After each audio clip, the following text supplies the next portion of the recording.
nuestro objetivo principal de nuestro video es que cómo los medios de comunicación masivos pueden violar nuestra privacidad en los ámbitos políticos o ya en la privacidad de cada uno que tenemos en nuestras redes sociales, entre otras cosas. ¿Será que los medios de comunicación son fuentes de información confiables? Comentarles que los medios de comunicación masivos en el siglo XXI son las fuentes de información de la comunidad, de ya sea, diferentes sociedades, ya sea deportivo, económico, político, etcétera. Pero la incógnita es, ¿será que esos medios de comunicación son confiables? ¿Será que sí nos están dando las verdaderas realidades de las cosas que están pasando?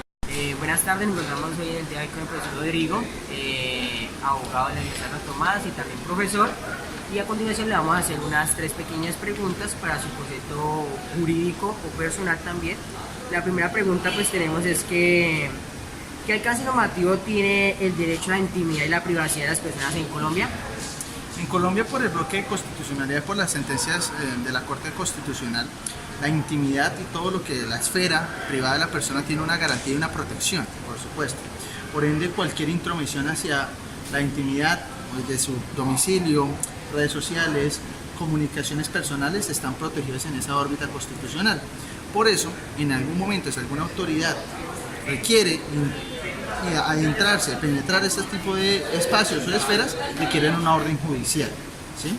Entonces hay una doble protección, una protección constitucional y una protección que en algún momento, si se requiere afectar alguno de estos derechos o esferas, se requiere una autorización judicial. Bueno, la siguiente pregunta sería, ¿será que los estados tienen la facultad de tener acceso a la vida privada de las personas? Pues el Estado tiene acceso porque muchas veces yo creo que lo podemos ver desde 2 perspectivas. La primera es que nosotros nos sobreexponemos. ¿Por qué nos sobreexponemos? Porque nosotros le damos a las redes sociales y a muchas otras personas acceso a nosotros.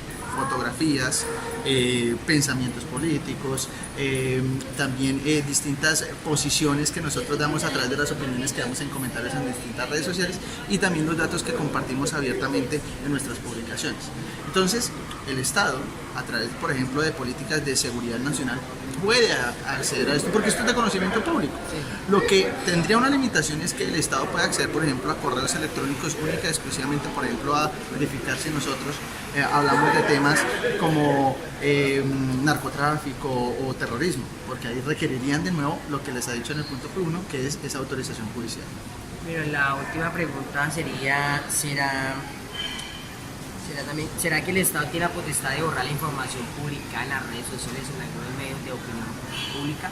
Pues el tema ahí con la potestad que el Estado tenga es la dificultad técnica y operativa. Me explico. Las redes sociales que nosotros tenemos son redes sociales que están almacenadas en servidores fuera del país.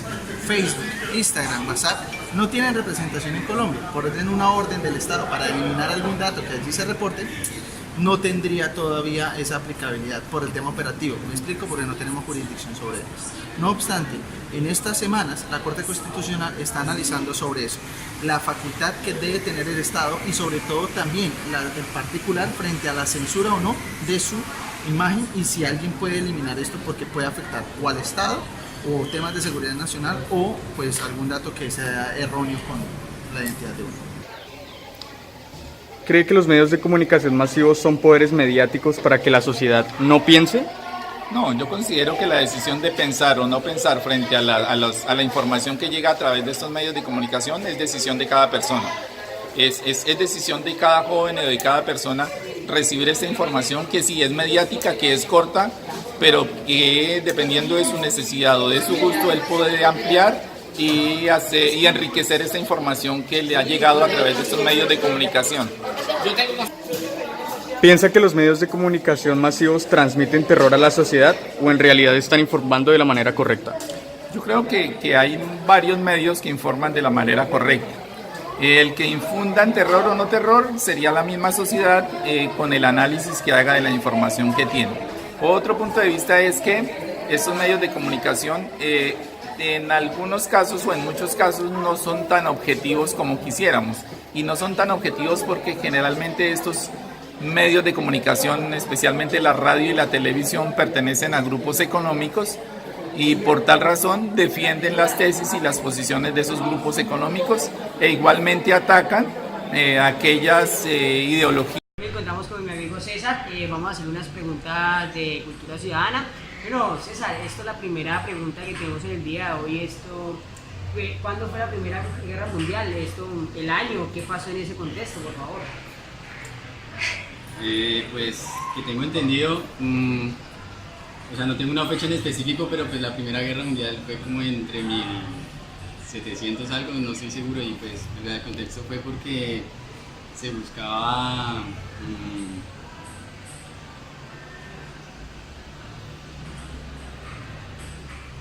¿Aló, César? espera, no me acuerdo. Fue más que todo por expansionismo como de territorio, es como lo que tengo entendido. Listo, gracias, César. Bueno, la siguiente pregunta es, ¿usted sabe en qué fecha se dieron los partidos tradicionales colombianos? O sea, no una fecha exacta, no, la verdad no estoy seguro de eso. ¿O conoce cuáles son los partidos tradicionales? Sí, o sea, los partidos tradicionales son los del principio, sí, los que invitaron, el liberal y el conservador. ¿Sí? César, para terminar esta entrevista, ¿usted sabe o conoce en qué fecha o qué suceso se dio el Bogotazo?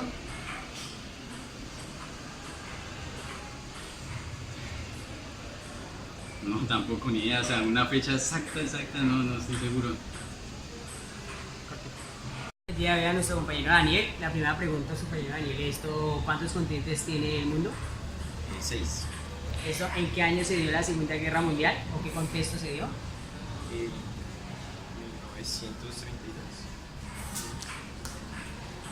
¿Qué contexto? Sí, contexto, sí, si se lo sabe. ¿O qué pasó? Pues guerras de territorios entre Alemania y Italia. La siguiente pregunta es, ¿en qué año se dio la independencia de Colombia? 1810. ¿En qué año se dio el Bogotazo? 142. Bueno, para terminar, ¿cuáles son los grupos armados más influyentes en Colombia?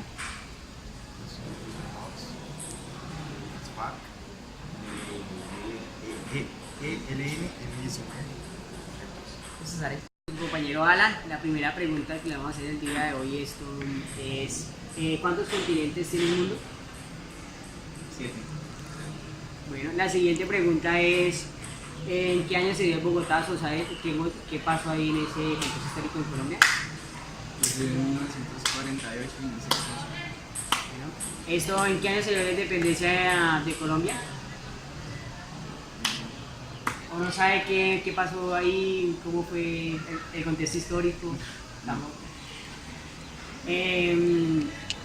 ¿Cuántos departamentos tiene Colombia? Listo, corte. Bueno, contamos acá a nuestro compañero Kevin. La primera pregunta para nuestro compañero Kevin es, ¿en qué año se dio la Segunda Guerra Mundial? 1945. Bueno, la segunda pregunta, ¿saben en qué continente queda Tailandia? Esta es la siguiente pregunta, ¿en qué año se dio el Bogotazo o sabe sobre qué pasó ahí? Tampoco.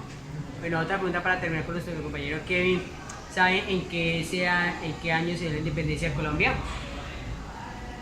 20 de julio de 1810, por ahí, 1815. Corte. Bueno, pues una hipótesis que manejamos en este caso sobre el punto de este documental también, que es muy importante, que es el acto terrorista a las Torres Gemelas en el 2001, el septiembre del 2003, que fue denominado la Hora Cero, que fue pues un atentado que lo llevó a cabo Al Qaeda y todo su grupo como tal en Estados Unidos en el 2001, vuelvo y repito.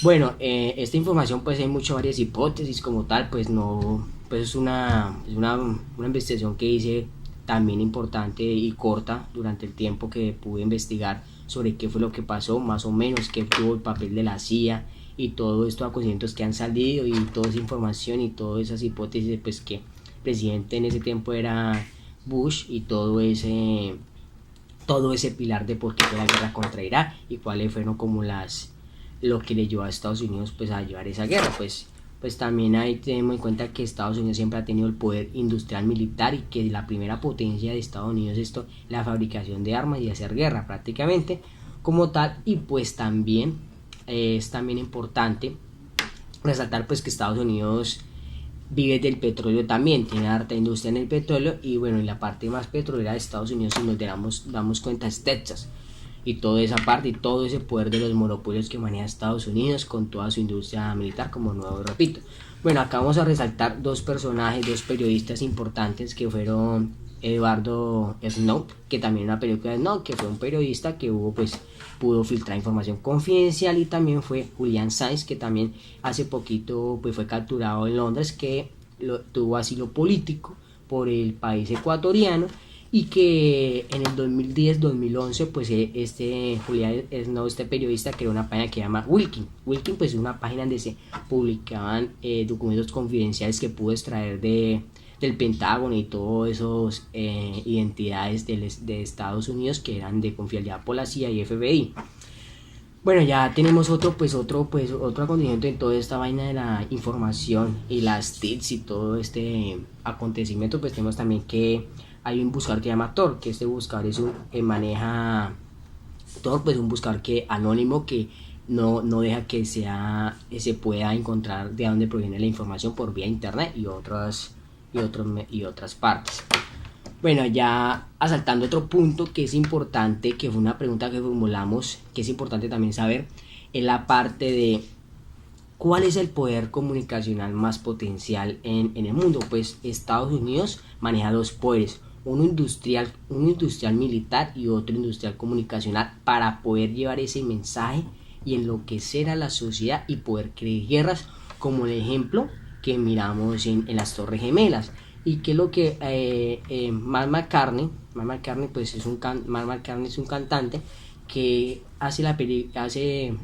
crea o canta la música que llama Fredón, que es la libertad como tal, esa canción que salió pues producto del atentado terrorista de las Torres Gemelas. Bueno, otra pregunta es que ¿cómo hace el poder comunicacional transmitir esas ideologías?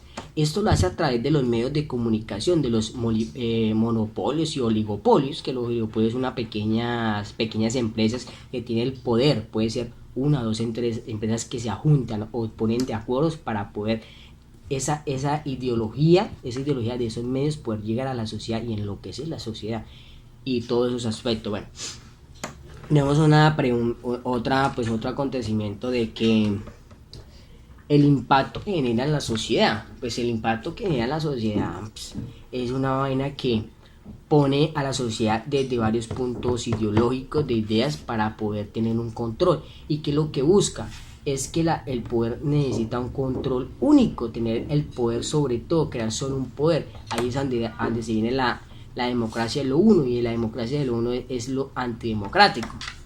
Pero ya finalizando todo este video, todo este documental, pues que podemos ver que tiene varios puntos de vista, pues tenemos que acá en Colombia tenemos una variedad de monopolios, y podría decir que también oligopolios. Pues tenemos el canal RCN, Caracol, tenemos también Televisa, tenemos el canal de Antioquia, tenemos pues varios canales pues también que pertenecen internacionalmente. Pero si nos damos de cuenta, los principales canales en Colombia y los más vistos por los colombianos es RCN y Caracol. Pues tenemos también otros periódicos, que es El Espectador, El Tiempo, la revista Semana y todos ellos. Pero obviamente que podemos decir pues que pueden ser de un mismo dueño, pero otra cosa que pueden ser diferentes dueños, pero se juntan como oligopolios para poder controlar el poder comunicacional. Cuando tenemos el control del poder comunicacional, tenemos el control de la sociedad como tal, con solo una ideología. Pues llegamos a nuestra conclusión, pues que este documental no deja una verdad absoluta, sino lo dejamos a debate. Por eso es que en este documental se hizo tocar los temas muy solemnemente o muy por encimita tocados, para que se pueda debatir más a fondo y que las personas pues se animen a investigar como tal más sobre los temas que planteamos acá y ponernos a cuestionar críticamente por medio de la filosofía. Y podemos pues, hay varios autores como René Descartes y todos esos filósofos, como René Descartes, que es un filósofo francés que fue francés. Tenemos varios autores, también tenemos a Thomas Hobbes y todos esos pensadores. Tenemos también antecedentes como la toma de la Bastilla. Pues tenemos que también que la caída del muro de Berlín, pero que la caída del muro de Berlín lo que hace ver es abre el poder neoliberal, que es el poder capitalista occidental en este momento. El poder neoliberal, que es lo que busca el poder neoliberal, pues ya cerrando ya, el poder neoliberal es esto, que el Estado no entre en la economía, que el mercado se controle por sí mismo.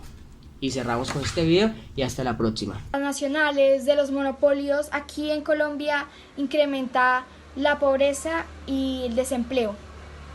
Lo que pasa con el pueblo colombiano es que cada vez se le imponen más impuestos, como el impuesto del IVA, de la gasolina, y estos impuestos que se imponen aquí en Colombia pasan a disminuir a la hora de realizar la exportación. El TLC o Tratado de Libre Comercio es un acuerdo comercial regional y bilateral que tiene como finalidad ampliar el mercado de bienes y servicios de los países que participan en este. El TLC llega a Colombia en 1990 con el gobierno de César Gaviria. Para ese entonces se conocía como apertura y neoliberalismo principalmente, más tarde como globalización y finalmente como el TLC. Se decía que para 1990 Colombia era autosuficiente, por tanto no necesitaba importar productos agro, y la importación era sinónimo de pobreza y hambre y desempleo. Los tratados de libre comercio que siguen vigentes en Colombia son el de México, Chile, Honduras, Guatemala, Costa Rica, Estados Unidos, entre otros.